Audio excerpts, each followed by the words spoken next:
রব্বুল আলামিন ডাক দিয়ে বলেন, তোমরা সেই দিনকে ভয় করো। এক নম্বরে এই আয়াতের প্রথম আলোকের কথা হলো তোমরা সেই দিনটাকে ভয় করো। ওয়াত্তাকু ইয়াওমান তুরজাউনা ফীহি ইলাল্লাহ।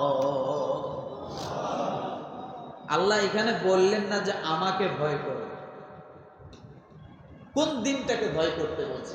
কিয়ামতের দিন। বলেন, জবান খোলে, কিয়ামতের দিন। ওয়াত্তাকু ইয়াওমান তুরজাউনা ফীহি ইলাল্লাহ।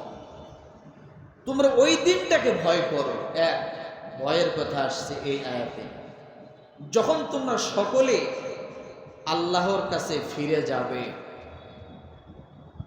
যখন আমরা সকলেই আল্লাহর কাছে ফিরে যাব, সেই দিনটাকে আল্লাহ ভয় করতে বললেন।